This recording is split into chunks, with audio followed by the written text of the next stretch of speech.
तो last class में asynchronous और सिंक्रोनस का डिफरेंस हमने समझा था क्या होता है। और आज भी थोड़ा सा रिवाइज करते हैं। सिंक्रोनस वो वाली स्टेटमेंट होती हैं जो कि आपके पास टाइम नहीं लेती या प्रोमिस कॉल्स नहीं होती। ठीक है, मीन्स के आप एक कोड लाइन लिखते हो वो उसी वक्त प्रिंट हो जाती है। उसकी एक हमने एक अच्छी सी एग्जांपल भी देखी थी जिसके अंदर हमने अपना यही वाला कोड रन किया था। अच्छा, हमारे बात किसी की क्लास ही नहीं हुई। सी डी जेस, हाँ यही वाला था, सी डी जेस एसेंक। तो हमने इसमें देखा था कि अगर आप कंसोल डॉट लॉग डायरेक्ट लिखते हो तो वो उसी वक्त प्रिंट होता है। लेकिन एक फंक्शन है जैसे कि सेट टाइम आउट। अब ये क्या करता है कि इसके अंदर आप कोई भी एक टाइम सेट कर सकते हो, उतने टाइम के बाद ये फंक्शन कॉल होता है। तो पहले आपने लिखा सेट टाइम आउट पूरा का पूरा ये, ठीक है, ये कुछ इस तरह से इसका सिंटैक्स होता है। मीन्स कि एक सेट टाइम आउट फंक्शन है जिसके दो पेरेंथेसिस होते हैं, दो ब्रैकेट। उस ब्रैकेट के अंदर हम क्या करते हैं, एक और फंक्शन बनाते हैं और इसको बोलते हैं कॉल बैक एक तरीके का। ठीक है, और वो हम भी थोड़ा सा देखेंगे आगे चल के। और उसके अंदर हमने कंसोल लगाया और उसको हमने बोला कंसोल 3। ठीक है, और जहाँ पे ये फंक्शन बंद हो रहा है आपका अंदर वाला, ये जो अंदर वाला फंक्शन बंद हो रहा है, उसके बाद हम कोमा लगा के यहाँ पे जितना भी टाइम देंगे उतने टाइम के लिए ये वेट करेगा, सेट टाइम आउट फंक्शन फिर चलेगा। और लास्ट में हमारा कंसोल फोल, जितनी आपकी मर्जी। आप अगर आप 3000 लिखोगे तो 3 सेकेंड, 4000 लिखोगे तो 4 सेकेंड, 5000 लिखोगे तो 5, कितना भी लिख लो, वो डिपेंड करता है आपने नंबर क्या दिया है।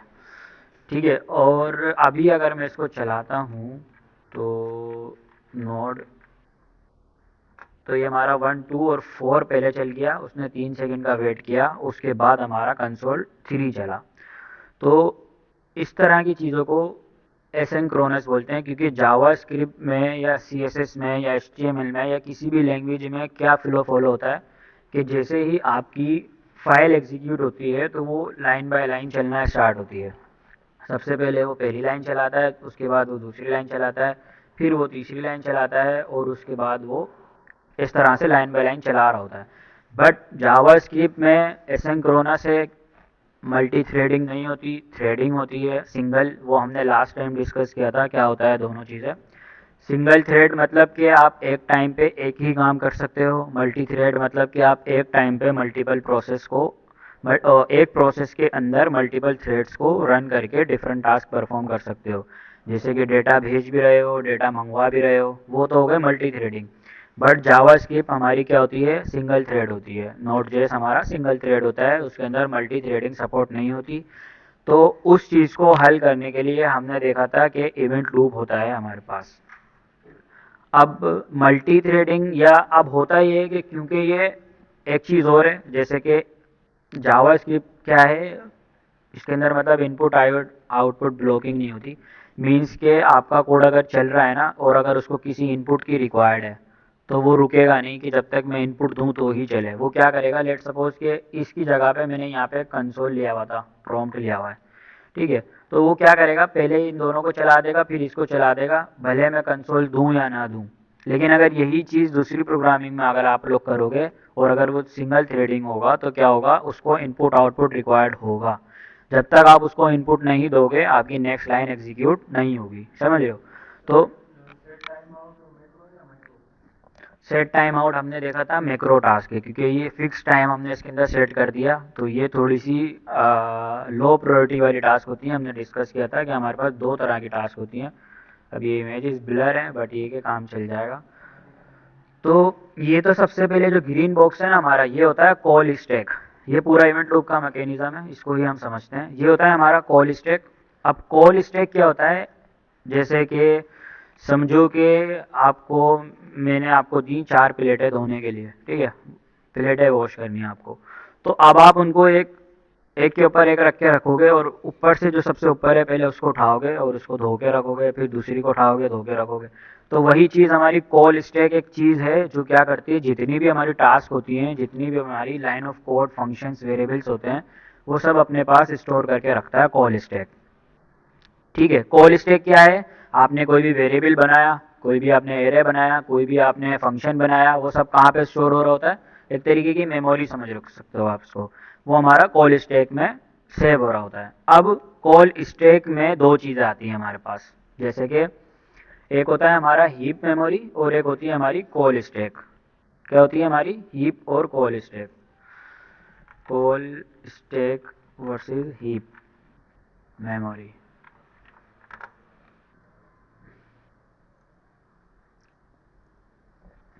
अब अगर हम इनको थोड़ा सा समझें,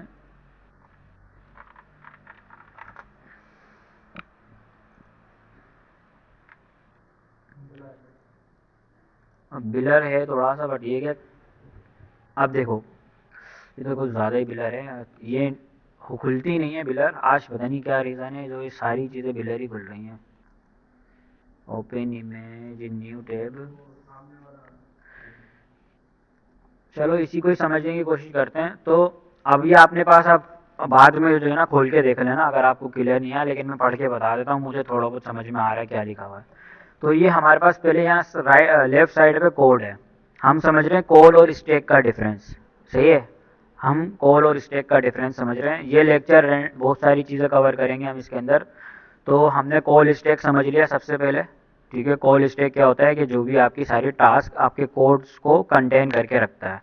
जैसे कि मैंने यहाँ पे अपना कुछ कोड लिखा हुआ है, इसके अंदर हमारा कॉन्स्ट परसेंट एक ऑब्जेक्ट है, ये पर्सन लिखा हुआ है और ये एक ऑब्जेक्ट है, उसमें एक आईडी है, एक नेम है और ये शायद उसकी एक एज लिखी हुई है, ठीक है। अगेन बिलर है, बट ये कि उसके बाद सेम दूसरा एक ऑब्जेक्ट बना हुआ है, फिर एक फंक्शन बना हुआ है, ये फंक्शन बना हुआ है, अब ये कुछ ना कुछ काम कर रहा होगा। उसके बाद ये हमारा एक नेम वेरिएबल है जिसके अंदर स्ट्रिंग वैल्यू सेव है, और ये क्या है हमारी, ये एक नया पर्सन बन रहा है, न्यू पर्सन, न्यू पर्सन, और उसके अंदर हम ये पर्सन पास कर रहे हैं यहाँ से उठा के। अब इन्होंने सबको एक कलर से डिफाइन किया हुआ है कि जो हमारा न्यू पर्सन का ऑब्जेक्ट है वो रेड बॉक्स से डिफाइन है, उसके बाद ये वाला ऑब्जेक्ट येलो बॉक्स से डिफाइन है, फिर फंक्शन ग्रीन से है और एक स्ट्रिंग ब्लू से है। अब कॉल स्टैक और हीप में क्या फ़र्क होता है, कॉल स्टैक मेमोरी में और हीप मेमोरी में डिफरेंस क्या होता है ये मैं बता रहा हूँ। तो जो स्टैक होती है ना उसके अंदर समझो कि लिमिटेशन होती है, आपके पास मेमोरी कम होती है, मीन्स कि उसके अंदर आप लार्ज डेटा को या नॉन प्रिमिटिव डेटा टाइप्स जो होती है हमारी उनको वो स्टोर नहीं करता। याद है जब हमने प्रिमिटिव और नॉन प्रिमिटिव का डिफरेंस पढ़ा था, मैंने आपको बताया था कि उसका दोनों में फ़र्क ये है कि वो सिर्फ रेफरेंस को स्टोर करता है जब हम एक एरे या ऑब्जेक्ट बनाते हैं, ना कि एक्चुअल वैल्यू को। वो जो हमने कप वाली एग्जांपल देखी थी कि मैं एक कप को फिल कर रहा होता था, दूसरी भी नहीं फिल होती थी, तो उसका रीज़न ये है। एनीवे वो छोड़ो, अभी यहाँ देखते हैं। अब ये कि स्टैक के अंदर लिमिटेशन होती है, तो अगर से आपकी डेटा टाइप प्रिमिटिव है, मीन्स के नंबर है या स्ट्रिंग है, तो वो तो यहीं के यहीं पे स्टोर होगा।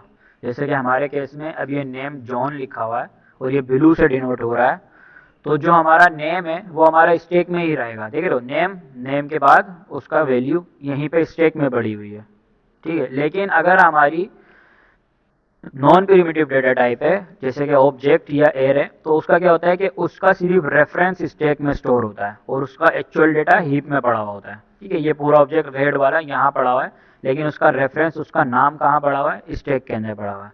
समझ रहे हो, बस इतना सा डिफरेंस है। मीन्स के अगर आपकी डेटा टाइप प्रिमिटिव है तो वो स्टैक में ही पूरी की पूरी सेव होगी, लेकिन अगर आपकी डेटा टाइप नॉन प्रिमिटिव है तो क्या होगा कि आपकी डेटा टाइप का रेफरेंस स्टैक में, आपके डेटा का रेफरेंस स्टैक में स्टोर होगा और जो एक्चुअल डेटा है वो आपकी हीप में स्टोर होगी। ठीक है, क्लियर है यहाँ तक, कोई कंफ्यूजन तो नहीं है। तो ये कॉल स्टैक दो चीज़ों से मिलकर बना हुआ होता है, स्टैक और हीप।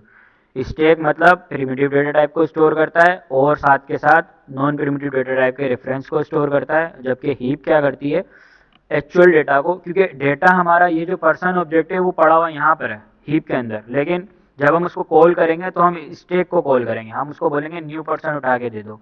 न्यू पर्सन जब हम इसको यहाँ से कॉल करेंगे तो कॉल स्टैक जाएगा हीप के पास, वहाँ से डेटा उठा के लाएगा और हमें दे देगा। समझ रहे हो, इस तरह से पूरा मैकेनिज्म चल रहा होता है। सेम एरे के साथ होता है और सेम ही फंक्शन के साथ होता है। फंक्शन का भी नेम यहाँ होता है और ये यहाँ होता है, इसीलिए वो होस्टिंग का एक इसके अंदर कॉन्सेप्ट है, वो आगे देखेंगे किस तरह से होता है। ठीक है, तो कॉल स्टैक हमारा ये होता है।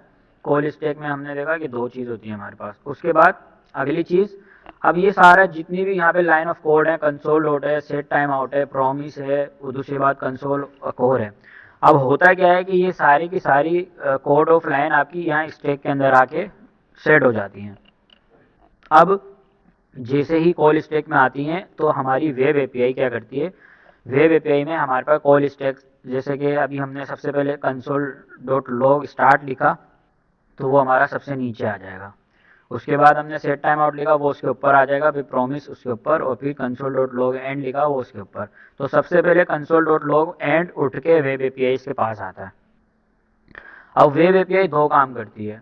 हाँ, वेब एपीआई में क्या होता है जी, हाँ, जो सब लास्ट इन फर्स्ट आउट वाला रूल है, ठीक है, जो सबसे लास्ट में आता है वो सबसे पहले जाता है।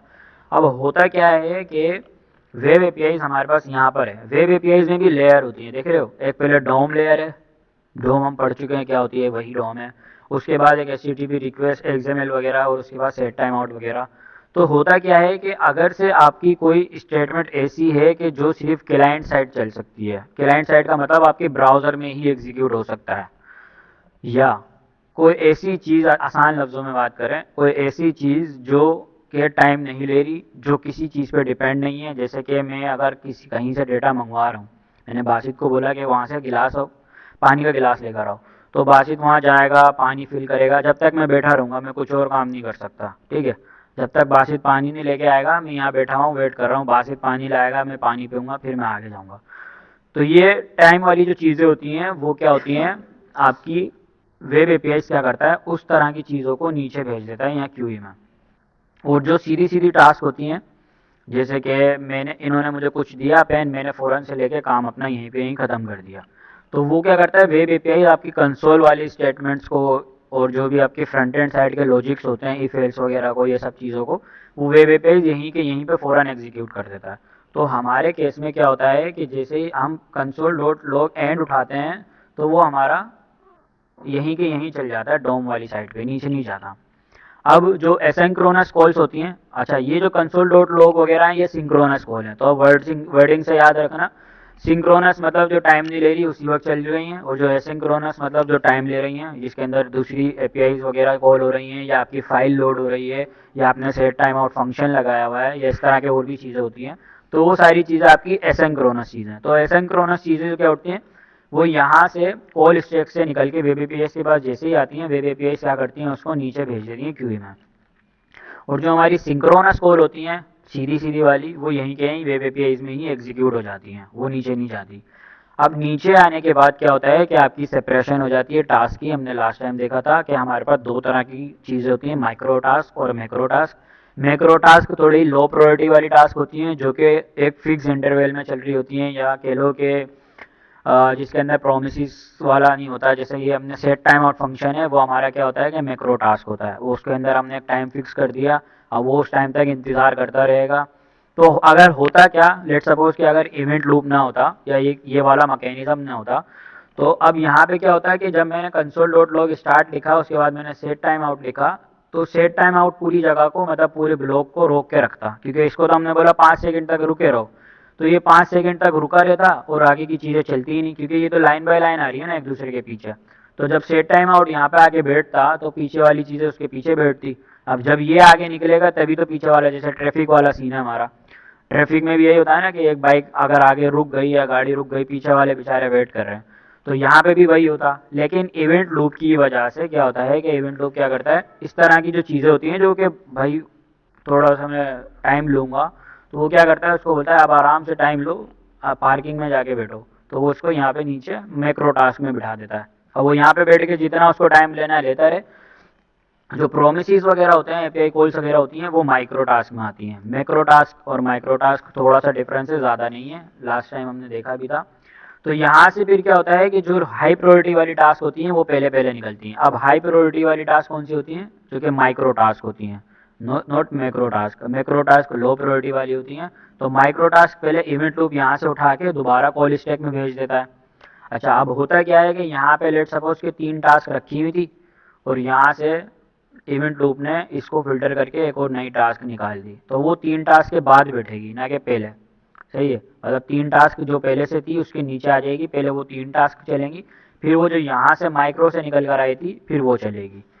इस तरह से पूरा एक साइकिल घूम रहा होता है। ये जब ये पूरी ये वाली क्यू खाली हो जाती है फिर वो हमारी मैक्रो टास्क की क्यू को चलाना स्टार्ट करता है।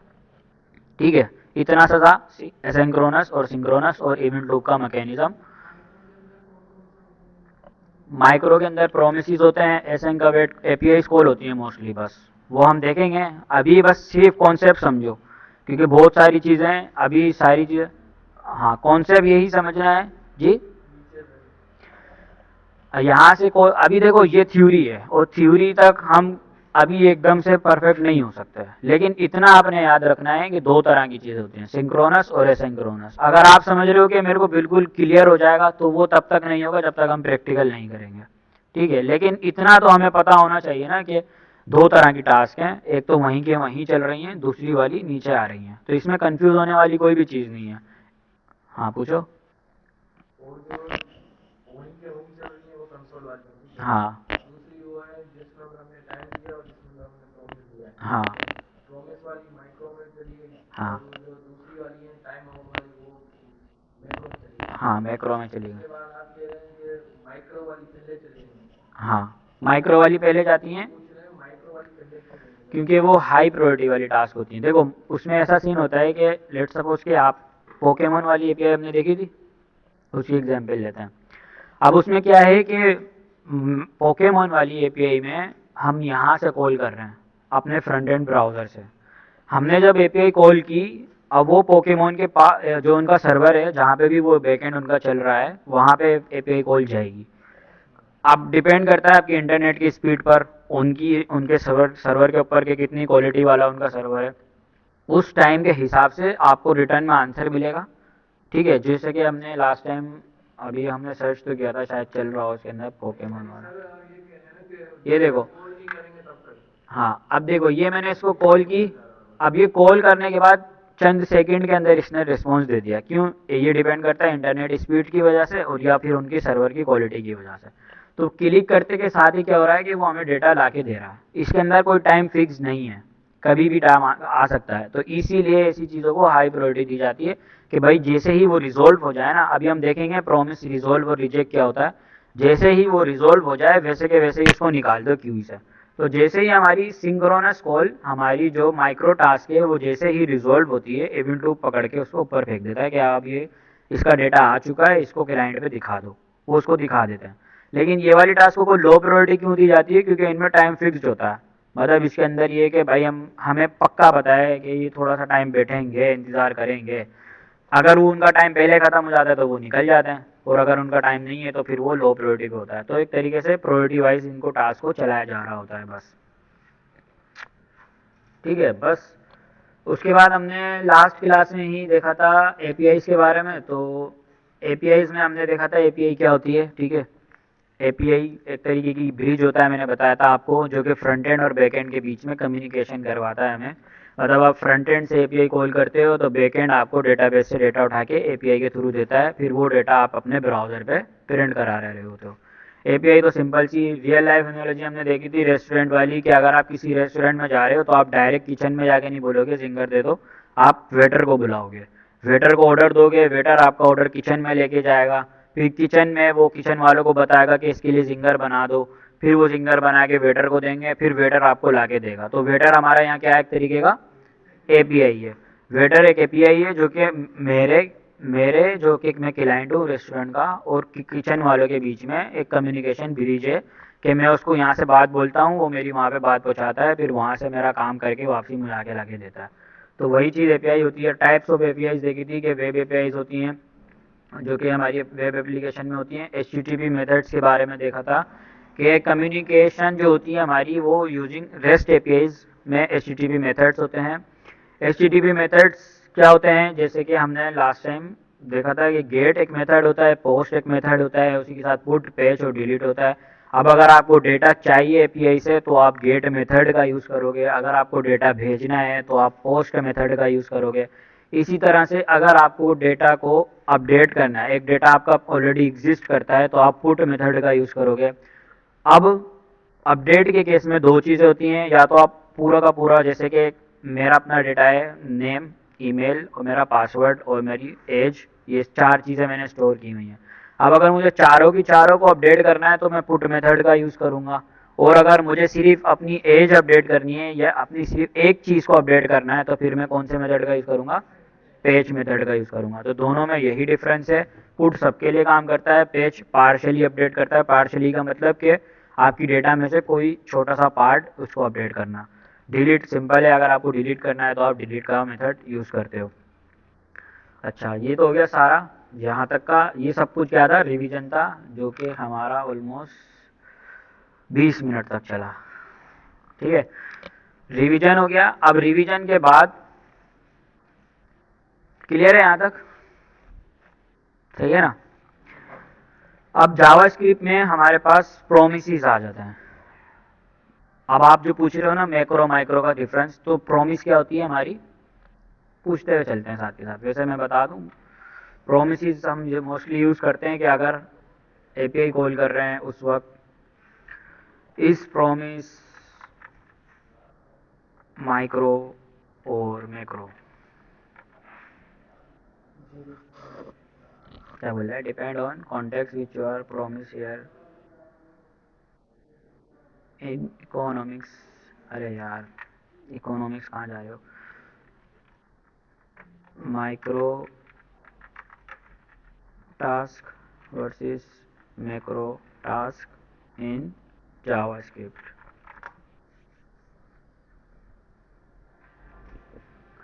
अब देखो, macro task main task put input the event to queue. जैसे कि कॉमन मैक्रो टास्क कौन कौन से होते हैं, set time out, set interval. Set time out हमने देखा एक टाइम में चलता है, सेट इंटरवल भी कुछ इंटरवल वगैरह होता है उसके अंदर चलता है। ठीक है, इसी तरह से इमीडिएट एक फंक्शन होता है। इनपुट आउटपुट ऑपरेशंस जो होते हैं वो भी हमारे मैक्रो टास्क होते हैं। इनपुट आउटपुट ऑपरेशंस कौन से, कि अगर आपने प्रॉम्प्ट खोला, जैसे आपने प्रॉम्प्ट खोला अब वो क्या बन गया, मैक्रो टास्क है वो, क्योंकि वो इनपुट रिक्वायर्ड है उसको। जब तक आप उसको इनपुट नहीं दोगे वो बंद नहीं होगा। आपका जो प्रॉम्प्ट खुला है उसमें यही होता है ना, या तो आप उसको कैंसिल करोगे, या मतलब इसको किल करोगे, या फिर उसको आगे फर्दर प्रोसेस करोगे। तो अगर आप उसके अंदर कुछ लिख रहे हो तो वो प्रोसेस हो जाएगा, किल करोगे तो किल हो जाएगा। इसी तरह से माइक्रो टास्क में हमारे प्रोमिसेस आ जाते हैं, जैसे कि प्रोमिसेस और डैन कैच फाइनली वगैरह ये सब। तो प्रोमिसेस हमारे क्या होते हैं, बेसिकली माइक्रो टास्क होते हैं। ठीक है, अब हम प्रोमिसेस को यूज़ करने के लिए, प्रोमिसेस को समझने के लिए हमें पहले क्या समझना पड़ेगा, कॉल बैक, कि हम कॉल बैक यूज़ क्यों करते हैं। तो कॉल बैक क्या होता है, आज के ऑब्जेक्टिव में यही है कि कॉल बैक फंक्शन क्या है, कॉल बैक क्यों यूज़ करते हैं, क्यों इसकी ज़रूरत पड़ती है, कौन सी प्रॉब्लम्स को ये फिक्स करता है, ये सब चीज़ें। तो कॉल बैक फंक्शन का मतलब होता है ऐसा फंक्शन जो कि अपने आर्ग्यूमेंट में एक और फंक्शन ले रहा होता है, जैसा कि हमने सेट टाइम आउट को देखा। अब यहाँ पे एक एग्जाम्पल है, मिसाल के तौर पे कि हमने ग्रीट में से एक फंक्शन बनाया ग्रीट, जिसके अंदर हमने दो पैरामीटर्स पास किए हैं। पहला पैरामीटर वैल्यू, नाम मतलब यूज़र का। दूसरा पैरामीटर एक कॉल बैक होगा, क्या होगा, कॉल बैक होगा। उसके बाद हमने फंक्शन के अंदर उस नाम को प्रिंट कर दिया, यहाँ तक तो सिंपल है। और कॉल बैक को हमने क्या कर दिया, कॉल कर दिया। मतलब हमने फंक्शन के अंदर फंक्शन को कॉल कर दिया, उसको क्या बोलते हैं, कॉल बैक बोलते हैं। आसान से सिंपल वही चीज़ है जो हम सेट टाइम आउट के साथ कर रहे हैं। अब हमने यहाँ पे एक फंक्शन बनाया है, फंक्शन के अंदर ही हमने फंक्शन को कॉल करा है। ठीक है, तो यही चीज़ अगर हम यहाँ पे करें, इसको मैं सारे को करता हूँ कंसोल। अब मैं फंक्शन बना रहा हूँ एक ग्रीटिंग करके, और उसके अंदर मैंने एक पैरामीटर लिया नेम, और मैं नेम को बोल रहा हूँ console dot log hello name. अब ये सिंपल है, यहाँ तक हमें पता है। ये क्या क्या देगा हमें,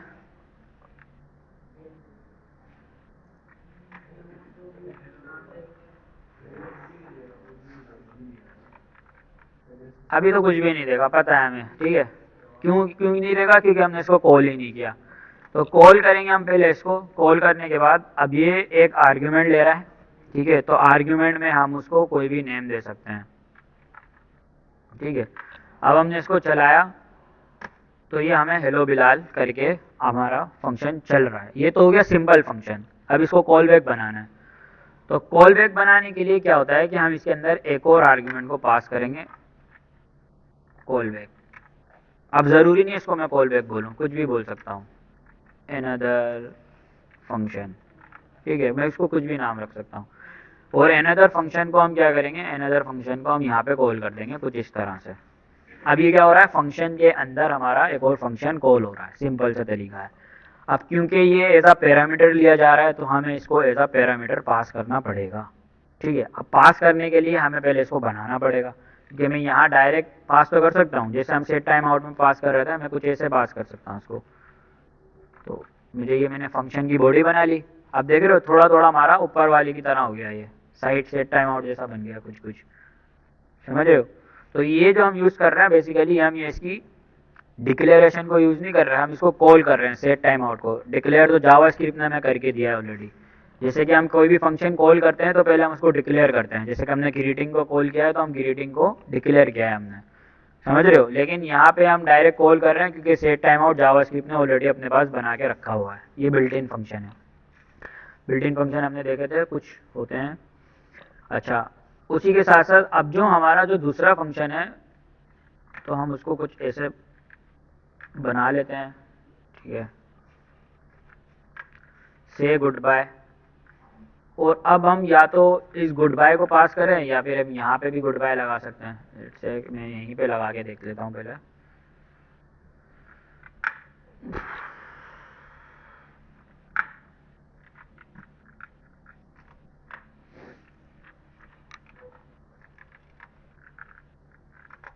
तो पहले हमारा हेलो बिलाल चल रहा है और उसके बाद वो बोल रहा है goodbye, hello Bilal goodbye. तो ये हो गया हमारा कॉल बैक। अब ज़रूरी नहीं है कि हम इसको डायरेक्ट, ये हमने इसको यहीं के यहीं बनाया नहीं है, मतलब हमने क्या करा, डायरेक्ट इसको कॉल कर लिया। तो एरो फंक्शन अगर आप डायरेक्ट से इस तरह से चलाते हो तो वो एग्जीक्यूट हो जाता है, ठीक है। लेकिन अगर आप इसको यहाँ नहीं चलाना चाहते तो आप उसको ऐसे पास कर सकते हो। अब आ गया, वही बात है। देखो या तो आप ये चलाओ या फिर आप इसको ऐसे चलाओ, मतलब आप या तो इसको ऐसे चलाओगे या फिर आप इसको ऐसे चलाओगे। अब क्योंकि फंक्शन जब भी ऐसा पैरामीटर पास किया जा रहा होता है ना तो उसके अंदर उसका ये नेम वगैरह नहीं आता, इसीलिए मैंने इसको एरो फंक्शन बनाया था। करके देखते हैं क्या एरर देगा, कुछ एरर देगा, नहीं देगा, सही है, चल जाता है ऐसे भी। तो फंक्शन की नाम के साथ बनाओ या फिर आप एरो बनाओ, वो तो मैं बता रहा हूँ। हाँ, अरे वो तो एग्जाम्पल दिए ना, या तो आप ऊपर डिक्लेयर करके कॉल करो उसको, समझ रहे हो। फिर आपने ऊपर भी एक फंक्शन बनाया था, ये वाला, ये भी बना, नहीं नहीं ये नीचे नीचे, हाँ हाँ ये आपने बनाया था। फिर नीचे इस वाले में ग्रीटिंग वाले में अंदर भी आपने फिर इसी को पेस्ट किया था ये। लेकिन सिर्फ एक बार गुड बाय दिखा रहा, वो नहीं दिखा रहा, तो उसको कॉल ही नहीं करा था ना हमने। कॉल तो नहीं किया सर, ये बोल रहे हैं कि फिर भी एरर तो देता है। एरर तो देता है लेकिन मैं बता रहा हूँ ना, वो एज अ पैरामीटर जा रहा है, वो फंक्शन नहीं जा रहा। डिफरेंस समझो दोनों में।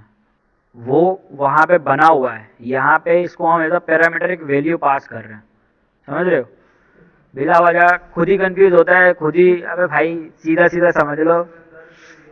इसमें मुश्किल क्या है मुझे ये बताओ। मुश्किल नहीं है, फिर पूछो। वो सिर्फ मैं बोल रहा था कि वो जब आप पहले देखो, पहले जो मैं बता रहा था ना, पहले जो मैं बता रहा था वो मैं एग्जाम्पल के तौर पे बता रहा था। आसान सा तरीका है कि या तो आप फंक्शन को डिक्लेयर करके उसका नाम पास कर दो, या अगर आप डिक्लेयर नहीं कर रहे तो डायरेक्ट फंक्शन को पास कर दो, जैसे कि हम सेट टाइम आउट में करते हैं। अब अगर आप यही चीज़ जो है ना सेट टाइम आउट में भी कर सकते हो, ज़रूरी नहीं है कि आप इसको इसी तरह से लिखोगे, आप इसकी जगह पे सेट गुड बाय भी पास कर सकते हो। ओ गुड बाय बोल रहा हूँ, ये कौन सा फंक्शन बनाया था हमने इधर, अरे मेरा फंक्शन गुम हो गया तुम्हारे चक्कर में, ये सेट बाय को पास कर सकते हो। तो होता क्या है, अब इसको वन बाय वन पढ़ लेते हैं दोबारा से। हमने बनाया फंक्शन, फंक्शन बना के हमने उसका नाम रखा ग्रीटिंग। अब हम ग्रीटिंग को ही कॉल करेंगे। ग्रीटिंग को कॉल करेंगे, लेकिन ग्रीटिंग दो पैरामीटर ले रहा है, एक नेम और एक हमारा कॉल बैक। तो इसको कुछ भी बोल सकते हैं, कॉल बैक ही रखते हैं ताकि ये समझ में आए कि हम कॉल बैक पढ़ रहे हैं। Call back, greeting, call back, ठीक है। कॉल बैक के बाद अब हमारा इस फंक्शन के अंदर हमारे पास पहला एक कंसोल डॉट लॉग लग रहा है, जो कि हमारी पहली वैल्यू को हेलो के साथ प्रिंट कर रहा है। सिंपल सा, यहाँ तक तो हम हमेशा करते हुए आए हैं, नॉर्मल फंक्शन का फ्लो है। बस हमने एक नई चीज़ क्या करी है कि हमने जो पैरामीटर लिया था उसको हमने कॉल कर दिया, तो ये हमारा कॉल बैक बन गया। फंक्शन के अंदर फंक्शन को कॉल करना मीन्स के कॉल के बाद कॉल करना, तो इसलिए इसको बोलते हैं call back. Call back, call back, सही है। अब ये कॉल, अब ये तो हमने डिक्लेयर किया है, अब हम इसको यूज़ करेंगे। तो यूज़ करने के लिए हमें पता है हम फंक्शन का नाम लिखते हैं और ब्रैकेट लिखते हैं। पहली वैल्यू क्योंकि हमने वहाँ पे एज अ स्ट्रिंग लेनी है, तो हम उसको एज अ स्ट्रिंग पास कर रहे हैं। दूसरी वैल्यू हमने एज अ फंक्शन लेनी है, क्योंकि हमने उसको पैरेंथेसिस के साथ कॉल किया है, तो हम एज अ फंक्शन पास कर रहे हैं। अब हम फंक्शन पास करने के लिए हमने ये फंक्शन यहाँ बना रखा है, ये बनाया हुआ है, ये कॉल कर रहे हैं, बस ये डिफरेंस होता है, ठीक है। तो ये हो गया हमारा कॉल बैक। इसमें कुछ मुझे नहीं लग रहा मुश्किल कोई चीज़ होगी, आसान सा था। फंक्शन के अंदर फंक्शन को पास करना और बस उसको कॉल कर लेना। अब ये क्यों एग्जिस्ट करते हैं, मैंने बताया आपको, जावास्क्रिप्ट क्या है, एक नॉन ब्लॉकिंग है। This means long task timers API calls file loading do not stop the program, ठीक है। इस तरह की जो चीज़ें होती हैं ना, अब अगर मैं एक कमांड लिख दूं यहाँ पे ऊपर फाइल लोड करने की, तो फाइल लोड करने में तो अगर ज़्यादा ही बड़ी फाइल है, बहुत सारा डेटा है, तो उसके अंदर 5 मिनट भी लग सकते हैं। तो अगर 5 मिनट तक मेरी फाइल ही लोड होती रहेगी तो मेरी दूसरी चीज़ें कैसे चलेंगी। मतलब वही वाली बात कि वो ट्रैफिक पीछे से आगे बस इंतज़ार कर रहा है कब इसकी फाइल लोड हो, ये निकले तो मैं आगे आऊँ, तो वाला होता है। तो इसीलिए जावास्क्रिप्ट फिर भी उसके बावजूद भी नॉन ब्लॉकिंग है। तो नॉन ब्लॉकिंग का रीज़न यही है कि JavaScript need a way to say run this code later when the task is done. तो कॉल बैक जब हम बनाते हैं ना, तो हम बेसिकली ये बता रहे होते हैं कि आप इसके बाद वाली चीज़ों को चला दो, इसके बाद वाली चीज़ों को चला दो, और फिर आप अपनी अपनी जो ये टास्क मेरी रखी हुई है उसको फिर चला देना। लेट्स से कि हम क्या करते हैं, यहीं पे एक और कंसोल भी लगा देते हैं।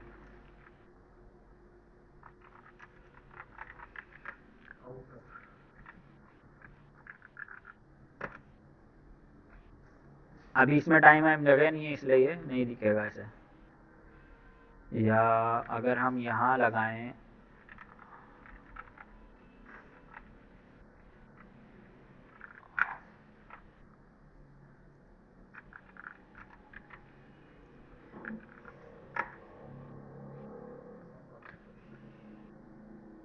सही है, वो टाइम नहीं ले रहा, तो वो हम ऑलरेडी इसमें देख चुके हैं कि अगर से कोई टाइम वाली चीज़ होगी तो वो रुक जाएगी और उसके बाद वाली चीज़ें चल जाएंगी, जो कि हम ऊपर देख रहे थे यहाँ पे। ये तो जावास्क्रिप्ट ये चीज़ें किस तरह से कर रहा है, using call back. Call back क्या करता है कि कॉल बैक ही जावास्क्रिप्ट को हेल्प करता है कि अगर से कोई टास्क टाइम ले रही है ना, तो आप उसको इग्नोर करो और उसके बाद वाली टास्क को चला दो। तो इसीलिए कॉल बैक बनाया गया। कॉल बैक इस प्रॉब्लम को सोल्व करता है। कॉल बैक क्या है, एक एसिंक्रोनस कोड है। क्या है, एसिंक्रोनस कोड है। एग्जाम्पल मिसाल के तौर पे वही वाली एग्जाम्पल है जो हमने पहले भी देख चुके हैं। मतलब ये है कि स्टार्ट और एक फंक्शन लगाया कॉल बैक है, सेट टाइम आउट एक कॉल बैक फंक्शन है। अब आप पूछ रहे थे मैक्रो में क्या आएगा, तो आप सिंपल सा आंसर है, मैक्रो क्यूई के अंदर कॉल बैक्स आते हैं। कॉल बैक्स कौन से, जो भी ब्लॉकिंग वाले हैं। अब आप टाइम से नहीं बताओगे, मतलब अगर आप कल को इंटरव्यू दे रहे हो या कहीं पे भी हो, या आपसे सवाल पूछा जाए कि मैक्रो टास्क कौन से होते हैं, तो आप ये नहीं बोलोगे कि जो टाइम लेते हैं, बल्कि आप ये बोलोगे जो कि नॉन ब्लॉकिंग की चीज़ों को ख़त्म करते हैं। मतलब इनपुट आउटपुट को क्या करते हैं, सोल्व करते हैं। क्योंकि इनपुट आउटपुट अगर हमारे पास आ रहा है मिसाल के तौर पे, तो हमारा प्रोग्राम रुक जाता है। लेकिन अगर हम कॉल बैक यूज़ करेंगे तो हमारा प्रोग्राम नहीं रुकेगा, सिंपल सा वर्ड है। इसीलिए कॉल बैक एक एसिंक्रोनस कोड होता है। अगेन टाइम टू टाइम आएंगी चीज़ें, एकदम से नहीं घुस जाएंगी दिमाग में। बस ये कि इसको रिवाइज करते रहना। नोट्स मैं आपको दे दूंगा, पढ़ लेना, थोड़ा बहुत जीपीटी से पढ़ लेना। जी पूछो पूछो। नहीं नहीं, सही है, सवाल क्या करो। कॉल बैक, हाँ सही है ना। कॉल बैक के बारे में थोड़ा आए थे, ये माइक्रो में भी यूज होता है और मैक्रो में भी यूज होता है, दोनों में यूज होता है। हो सकता है, हो सकता है, लेकिन होता तो है ना। यार मैक्रो माइक्रो में आप इतना फ़र्क नहीं होता। ठीक है, मैक्रो माइक्रो में इतनी चीज़ें डिफरेंस नहीं होती, बस यही डिफरेंस होता है कि अगर से कोई टाइम वाली चीज़ें हैं, अगर से कोई कॉल बैक है। माइक्रो वाला जो है उसमें अंदर क्लिक करते के साथ यानी बटन बना हुआ है उसमें उसने क्लिक किया है उसी वक्त वो भेज देगा, उसका ये डिफरेंस है। और दूसरे का मैक्रो वाला है उसमें अंदर वो क्लिक करेगा तो अगर टाइम दिया हुआ है तो वो 2-3 सेकंड रुकेगा उसके बाद वो उसको भेजेगा, यही है ना। हाँ, अगर टाइम है तो टाइम तो वेट करना पड़ेगा ना उसको, जितने टाइम हमने दिया उतने टाइम तक तो वो बैठेगा ना, क्योंकि उसका तो टाइम ही वही है, वो चल ही नहीं सकता जब तक उसका टाइम पूरा नहीं हुआ, तो वो अपने टाइम तक तो बैठेगा, उसके बाद ही आगे जाएगा। माइक्रो में टाइम वाली चीज़ें नहीं होती, वो रिस्पॉन्स पे डिपेंड कर रहा होता है कि जैसे ही रिस्पॉन्स आएगा मैं आगे निकल जाऊँगा। अब वो रिस्पॉन्स 1 सेकेंड में भी आ सकता है, 1 मिनट में भी आ सकता है, तो वो डिपेंड करता है। क्या हुआ? डिपेंड करता है रिस्पॉन्स के ऊपर।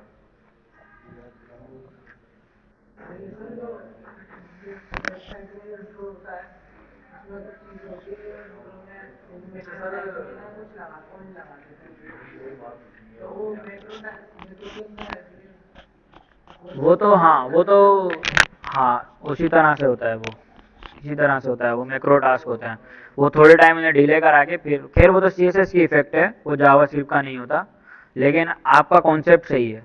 वो तो सीएसएस के थ्रू होता है ना, अगर हम कोई एनिमेशन बना रहे हैं तो हम तो सीएसएस के थ्रू उसको यूआई को करते हैं, जावास्क्रिप्ट में नहीं होता वो। लेकिन कॉन्सेप्ट सही है आपका, उसी तरह से यहाँ पे भी वही चीज़ चल रही होती है, लेकिन ये जावास्क्रिप्ट में है, वो सीएसएस में होता है। तो the function inside set time out is a call back. जो फंक्शन सेट टाइम आउट के अंदर है वो क्या है? कॉल बैक है। इट रन्स आफ्टर 2 सेकेंड, जो कि हमने ऊपर क्योंकि हमने इसको 2000 नंबर दिया था फंक्शन के बाद। अब कॉल बैक प्रॉब्लम क्या होती है, क्यों हम प्रोमिस पढ़ रहे हैं? मैंने बताया था आपको कि प्रॉमिस समझने के लिए हमें पहले कॉल बैक समझना पड़ता है। कॉल बैक हमने समझ लिया।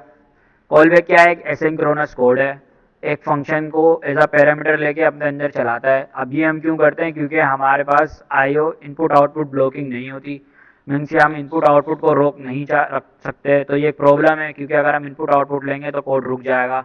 उस चीज़ को फिक्स करने के लिए हम कॉल बैक यूज़ करते हैं। नोट्स पढ़ लेना, बहुत अच्छे से लिखा हुआ है, रिवाइज हो जाएगा, याद हो जाएगा। अब प्रॉब्लम आती है कॉल बैक के साथ भी। वो क्या प्रॉब्लम है? अब मैंने एक सेट टाइम आउट लगाया, उसके अंदर मैंने स्टेप 1 लिखा, उसके बाद मैंने एक और सेट टाइम आउट लगाया, उसके अंदर मैंने स्टेप 2 लिखा, उसके बाद मैंने एक और सेट टाइम आउट लगाया, उसके अंदर मैंने स्टेप 3 लिखा, और तीनों को 1-1 सेकेंड के डिफरेंस पे चला दिया। इसको बोलते हैं कॉल बैक हेल।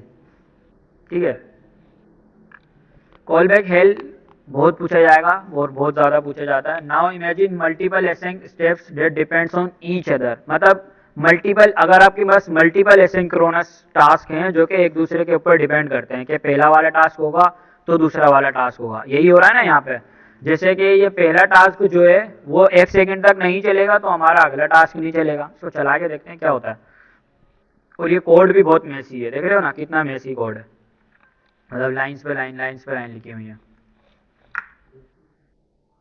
वो वाला मैसी नहीं, मीन्स के बहुत बहुत ज़्यादा अनरीडेबल है, आसान लफ्ज़ों में। अब हमने 3 स्टेप्स चलाए 1-1 सेकेंड के टाइम से, अब चला के देखते हैं।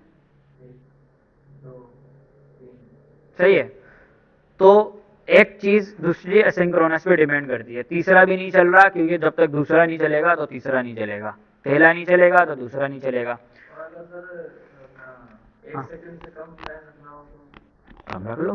कैसे? हाँ, 500 रख लो, वो आधा सेकंड हो जाएगा। ये 1000 है ना, 1000 का आधा कर दो, 0.5 सेकंड हो गया वो। और बताऊँ? सच में होगा?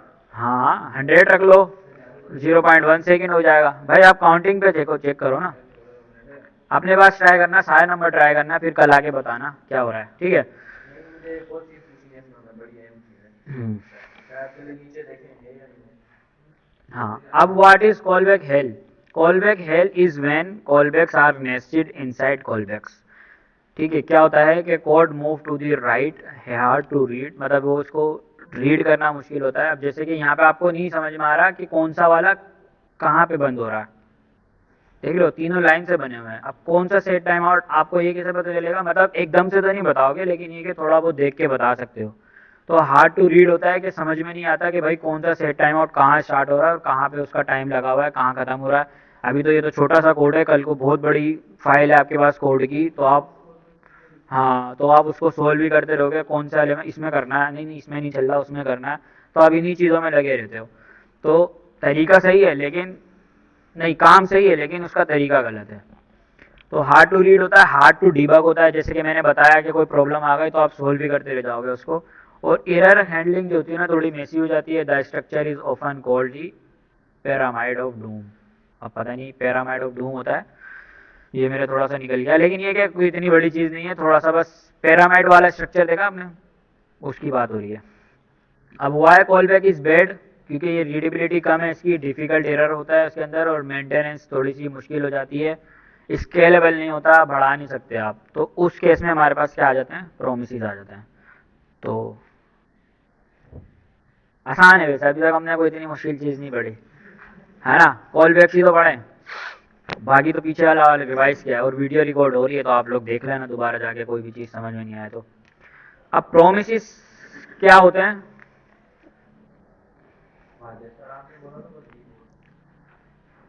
बता दूं प्रोमिस या काफ़ी है इतना, बता दूं।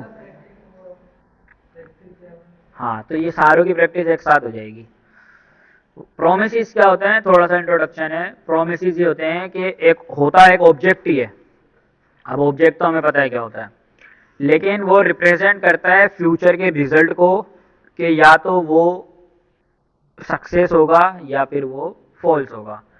मतलब लेट्स सपोज कि मैंने इनको एक काम दिया, अब इन्होंने बोला सर 50-50 है, हो भी सकता है नहीं भी हो सकता, लेकिन कुछ ना कुछ ही रिस्पॉन्स ला के देंगे मुझे। मैंने इनको कोई ऐसी चीज़ लाने को भेज दी कि यहाँ पे मिलती ही नहीं है, वो क्या नहीं मिलता है हैदराबाद में, कोई भी एक चीज़ मिसाल ले लेते हैं, यहाँ पे नहीं मिलती वो, ठीक है। अब मैंने इनको बोला कि वो आपको यहीं पे ढूंढ के लानी है, तो अब ये बोलेंगे सर मैं जा रहा हूँ कोशिश करूँगा, लेकिन ये एक टाइम के बाद वापसी आएंगे, टाइम यहाँ पे फिक्स नहीं है कि कभी भी वापसी आ सकते हैं। आके ये मुझे बोलेंगे सर मिल गई, सर नहीं मिली, हाँ सही है।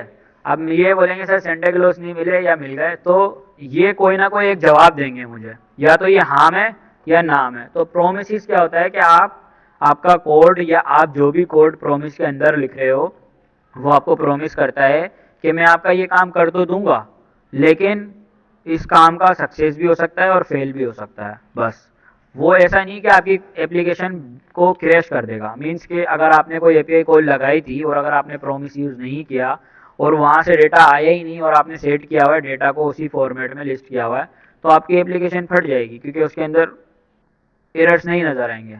ये कोई इतना बड़ा वर्ड नहीं है, सॉफ्टवेयर हाउस में टोटल यही वर्ड चल रहा होता है कि एप्लीकेशन फट गई, कोड फट गया, ब्रेक हो गई, यही सब होता है। तो अब प्रोमिस इसका मतलब ये कि is an object that represent the future result of asynchronous operations. Asynchronous operations जो भी होते हैं उनके रिजल्ट को डिपेंड करता है। प्रोमिस से I promise I will give you the value, either it will success और फेल, सिंपल सी बात है, बस यही प्रॉमिस होता है। अब प्रॉमिस के अंदर स्टेट्स होती हैं कुछ, जैसे ही हमने एपीआई कॉल की, जैसे ही हमने एपीआई कॉल की, तो क्या होता है कि प्रॉमिस एक पेंडिंग स्टेट में चला जाता है। पेंडिंग स्टेटस मतलब कि अभी एपीआई कॉल गई है, अब आप इंतज़ार कर रहे हो, तो उस स्टेट को बोलते हैं पेंडिंग। मतलब आपकी एपीआई कॉल हो रही है, ऐसा नहीं कि वो रेस्ट फॉर्म में, मतलब रुकी हुई है, आपने बटन दबा दिया, अब आपकी एपीआई कॉल जा चुकी है। हाँ, वो जो लोडिंग आ रही होती है उसको पेंडिंग बोलते हैं, बेसिकली पेंडिंग स्टेट। हम करते क्या है, मोस्टली बटन के क्लिक पे लोडिंग लगा देते हैं पेंडिंग स्टेट के ऊपर, कि इसकी स्टेट पेंडिंग है, अब जब तक ये पेंडिंग स्टेट रहेगी आप क्या करते रहो, घूमते रहो, वो घूमता रहता है। तो ये होती है हमारी पेंडिंग स्टेट। उसके बाद एक फुलफिल्ड और एक होता है रिजेक्ट। फुलफिल्ड उस केस में होगा अगर से आपका रिस्पॉन्स सही आया है, और अगर से आपका रिस्पॉन्स सही नहीं आया तो फेल्ड हो जाएगा, ठीक है। अब one settled a promise can not change, ठीक है। अब क्या होता है कि आपने कैसे बनाते हैं, क्या स्ट्रक्चर है, बहुत आसान है। एक अगेन क्या है, ये क्या है, कोई बता सकता है।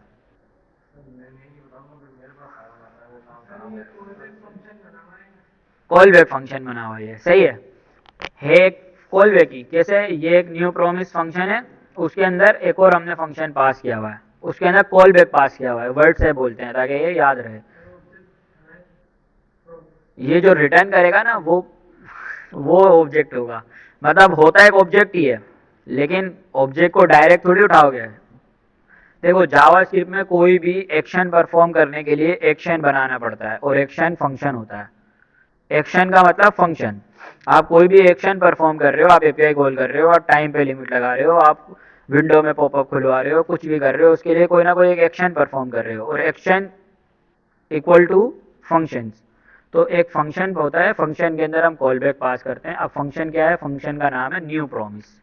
और ये न्यू प्रॉमिस जो है वो बिल्ट इन है जावास्क्रिप्ट की तरफ से, अब हमें खुद दिया जाता है। तो लेट सपोज के, हाँ पूछो पूछो। वही स्क्रीन लगानी। सर मैंने ये सुना है कि एक फंक्शन अगर हमने बनाया है ना, तो उस फंक्शन में अंदर एक और फंक्शन है, और उस फंक्शन से पहले यानी उसी फंक्शन में जो पहला फंक्शन है ना, उसमें अंदर अगर कोई वेरिएबल बना हुआ है, उस वेरिएबल को हमने उसमें अंदर जो दूसरा फंक्शन है ना, उसमें अंदर हमने दे दिया, तो इसको हम क्या कहते हैं? Call back. वही तो पढ़ रहे हैं ना। नहीं नहीं, कोई और नाम ही बताया था मैंने। अच्छा उसकी बात कर रहे हो आप।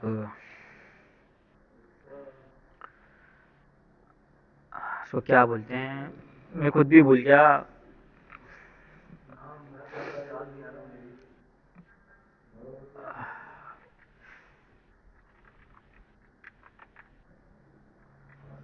यार वो बहुत पूछा जाता है इंटरव्यू में भी, call back techniques, call back. वो टॉपिक अलग है, वहाँ ले जा रहे हो मुझे, तुम कुछ और पढ़ रहे हैं अभी हम।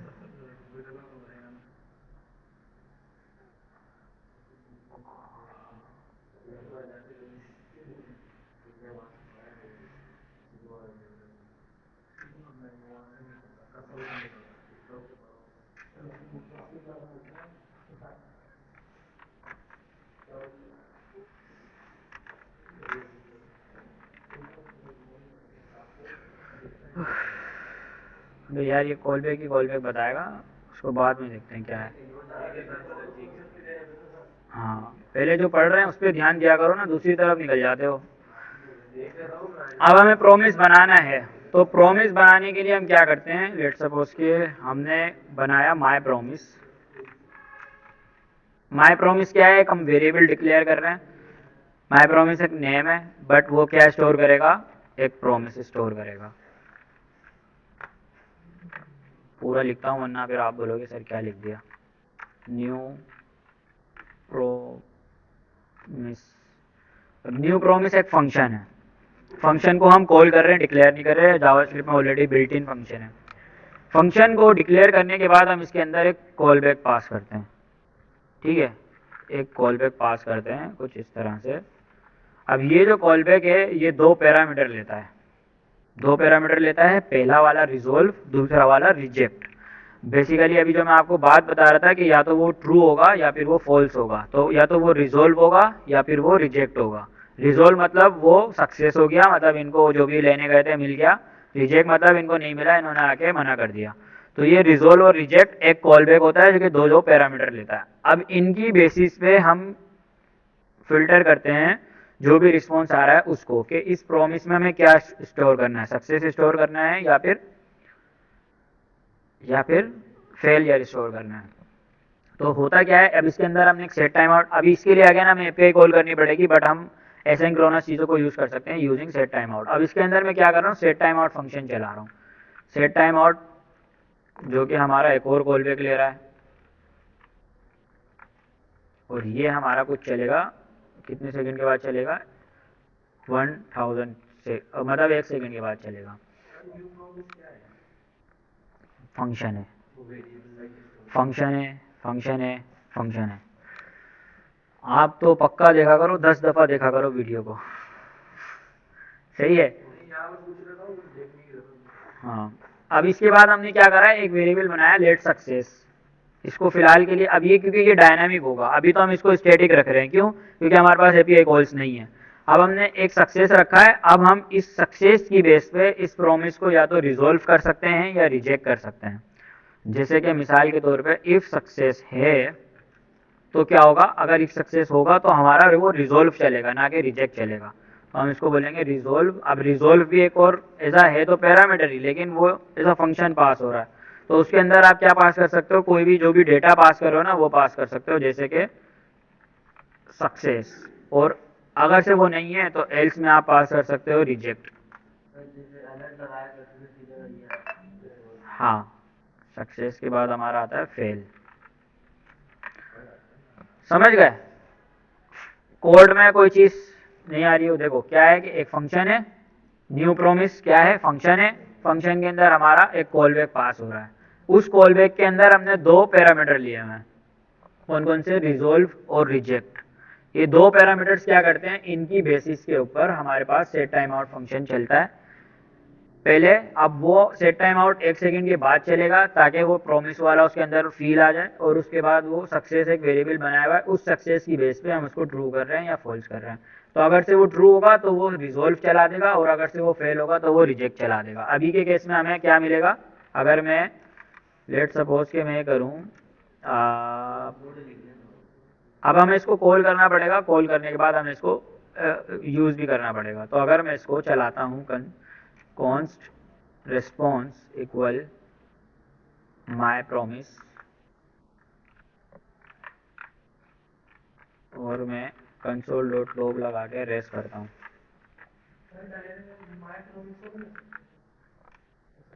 कर सकते हैं, ज़रूरी नहीं है डायरेक्ट, लेकिन फिर वो पूरा का पूरा कंसोल में लगाना पड़ेगा। बेस्ट प्रैक्टिस यही होती है वैसे। New promise is not defined, क्यों? सर पी आपने छोटा रखा है वहाँ पर। नहीं सर, न्यू प्रोमिस आ रहा है जब शब्द आपने भेजा आपने सर उसमें अंदर जो आपने एक्टिविटी बोला था ना, वो क्या क्या नाम था सर? हाँ ये इसमें पी बड़ा है। नहीं तो वो तो न्यू प्रोमिस आ रहा है शब्द आपने। अच्छा अच्छा अच्छा, ऐसे होता है वो, वहाँ पे मैंने गलती कर दी, इसको मुझे ऐसे बनाना था। असल में इसमें क्या होता है कि वेरिएबल्स के नेमिंग वगैरह ना मर्ज हो जाती है जब मैं लिखता हूँ ना, सारी चीज़ देख रहे हो, सारे फंक्शंस के नाम मर्ज हुए हैं, रिटर्न, न्यू फंक्शन, ये सब चीज़ें। तो न्यू प्रॉमिस ऐसे नहीं बनता, बल्कि ऐसे बनता है।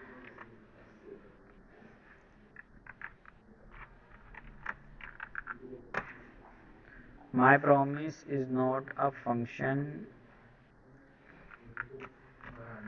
फंक्शन को कॉल नहीं कर रहे हैं हम, उसकी वैल्यू को जो भी हमने स्टोर किया है ना उसको वो कर रहे हैं। मेरे ख्याल फिर तो हम डायरेक्ट प्रॉमिस को ही कर सकते हैं। ये रहा ना माई प्रॉमिस, ऊपर तो है, चलाने तो दो भाई, प्रॉमिस पेंडिंग, और उसके बाद वो ख़त्म हो गया, लेकिन उसने कोई डेटा नहीं दिया हमें। अब ऐसा क्यों हो रहा है, क्योंकि हमें इसको रिजोल्व और रिजेक्ट तो हमने लगाया है लेकिन वो चल नहीं रहा। तो देखते हैं 1 सेकेंड। अब दो तरीके होते हैं, अब इस चीज़ को हैंडल करने के लिए देख रहे हो, जैसे ही मैं कर रहा हूँ ना प्रॉमिस पेंडिंग, पेंडिंग स्टेट है, मतलब वो रिजोल्व हुआ ही नहीं, उससे पहले ही हमारा प्रोग्राम बंद हो गया। तो इस चीज़ को हैंडल करने के लिए अब आती हैं डिफरेंट टेक्निक्स, जो कि हम टेक्निक्स पढ़ने जाएंगे, ठीक है। यहाँ तक तो हमारी ये एसिंक्रोनस चीज़ों को हैंडल करना हमने सीखा है। अब इसके अंदर जो चीज़ें हमने हैंडल कर ली हैं उनको कैसे हैंडल करना है वो सीखना है। तो उसके लिए डिफरेंट मैकेनिज्म, डिफरेंट चीज़ें होती हैं, जैसे कि ट्राई कैच होता है, देन वगैरह होता है, इसी के साथ साथ एसेंक अवेट होता है। तो फिलहाल के लिए प्रोमिसेस के साथ जो मोस्टली चीज़ें यूज़ हो रही होती है ना वो कुछ ऐसे यूज़ होती हैं। अब हम इसको डायरेक्ट कंसोल लगाएंगे तो आपको यही मिलेगा, लेकिन अगर आप इसको ऐसे लगाओगे माई प्रोमिस जब चलेगा, उड़ जाओ उड़ जाओ, तो हमारा आता है एक फंक्शन आता है देन करके मीन्स कि जो भी हमारा प्रॉमिस बना है ना, अब ये भी जो भी हमारा ये प्रॉमिस बना है ये इस वेरिएबल में स्टोर हो जाएगा, हो गया। अब हमें इस वेरिएबल को चेक करना है कि कब वो रिटर्न हो रहा है सही और कब नहीं। तो हमारे पास डॉट देन करके एक फंक्शन होता है। चलो यहाँ से कल कंटिन्यू करेंगे, ठीक है।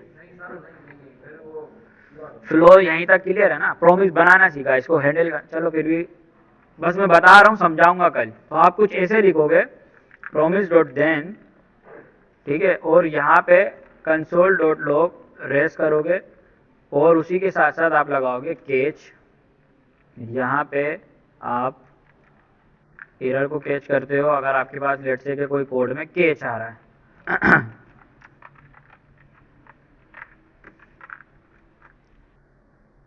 सही है, सक्सेस मिल रहा है क्योंकि हमारा ये ट्रू है। पता नहीं अभी फॉल्स मिलेगा क्योंकि कोड ब्रेक तो नहीं होता, बट फेल हो गया। तो इस तरह से हमारा जो है अगर से रिजोल्व होगा तो देन चलेगा, अगर से रिजोल्व होगा तो देन चलेगा, और अगर से रिजेक्ट होगा तो कैच चलेगा। अब इस वीडियो को बार बार देख लेना, अगर कोई चीज़ नहीं समझ में आई हो तो उसको दोबारा से पीछे करके देख लेना। थोड़ा सा मुश्किल टॉपिक है समझ रहा हूँ, लेकिन ये कि हाँ, लेकिन ये कि क्लियर हो जाएगा। बाकी इसको यहीं से कल कंटिन्यू करेंगे और इसके अंदर मज़ीद इसको थोड़ा सा और सही से समझेंगे, इसका यूसेज कि ये सब क्या हो रहा है, डॉट देन डॉट कैच क्या है, इसी के साथ साथ डॉट फाइनली भी होता है। ठीक है, बहुत सारी चीज़ें होती हैं, तो ये क्या वो सारी चीज़ें फिर हम आराम से देखेंगे कल। अभी कोई सवाल है इस पूरे लेक्चर को अगर हम कंक्लूजन इसकी निकालें? हाँ पूछो। आर एस एक पैरामीटर है।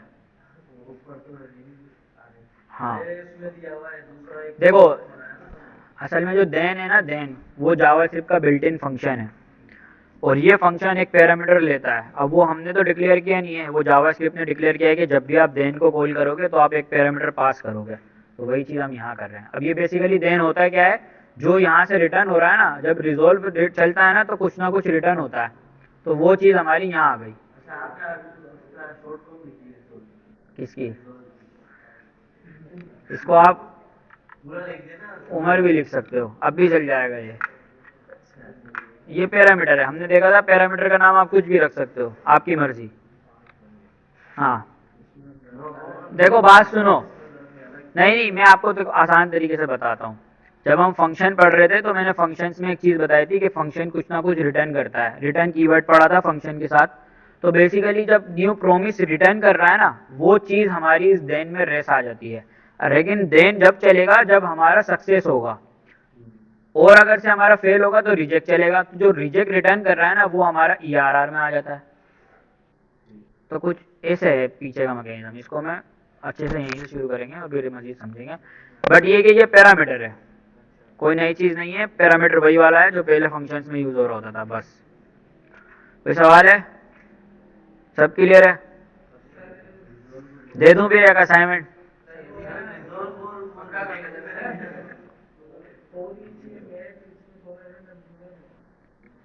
उसको भी देखेंगे। अभी डेटा हम API से मंगा लें, फिर उन्हीं का यूज़ करेंगे। पहले API तक पहुँच जाए हम, ये सारी चीज़ें हो जाएंगी ना, प्रोमिस व्रोमिस ये सब चीज़ें, फिर हम APIs पे ही चलेंगे। APIs तक पहुँच जाएँ तो फिर हम क्या करेंगे, मैपिंग वगैरह सारी वहीं पे करेंगे, फिल्ट्रेशन मैपिंग। ठीक है, ख़त्म? ओके।